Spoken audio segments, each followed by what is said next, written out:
Echoes of Betrayal, Chapter 32. The more he suppressed the thought, the more haunting it became. Finally he succumbed. Questions flooded his thoughts, replaying the encounter. Back in the darkness of the vault he watched as the figure dragged him away, replaying the moment the Guardian vanished. Auchinleck paused, each memory analysing all remembered detail. There was no record of the Guardian species. It did not act animalistic, but was cunning and calculated. Auchinleck took in one last deep breath, then opened his eyes. Cyclops was still unconscious. He looked peaceful, though. Auchinleck took Cyclops' hand. He was still cold to the touch, his leathery skin slightly pale. Auchinleck traced the leads to their destinations. 2 monitors whispered a soft melody. Cyclops was stable, but for how long? Auchinleck watched as nurses busied themselves with their patients. A nurse approached, datapad in hand. She appeared out of breath, rubbing her eyes as she got closer, then produced a pair of glasses. She glanced across and took a second look. Her body snapped to attention. Auchinleck smiled softly. "It's okay. Don't let me interfere."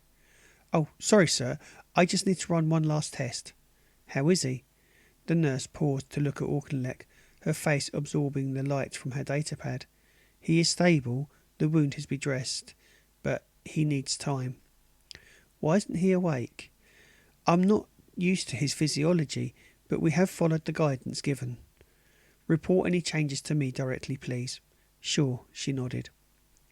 Auchinleck lifted his frame out of the chair, reassured Cyclops was going to be okay, though questions lingered. His attention needed to return to finding Hadley. He would deal with the traitors Roberts and von Sanders swiftly.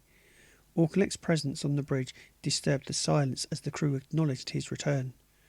Pausing to glance at the stars as they danced past, thin streaks of white lights on a cycle of disappearing, only to reappear in a new formation. Until they paused, then shattered across the canopy, revealing a deep blue orb swimming in the depths of space, pink gases caressing the edges. His lips curled into a smile. Finally they were home. The ship gradually banked to the right. Surrounded in shadows, a tall structure came into view. Auchinleck watched, eyes wide, lips pressed as they approached the Citadel. Comprised of mostly steel, the Citadel hung above Silvanus, an unnatural structure, never resting, always alert and ready to defend the planet below. Auchinleck gave the order to wait in the holding position. That's it for this week's episode. Thank you so much for listening, and if you want to find out more, go to my website, wayneblanco.com, or subscribe. Thank you very much.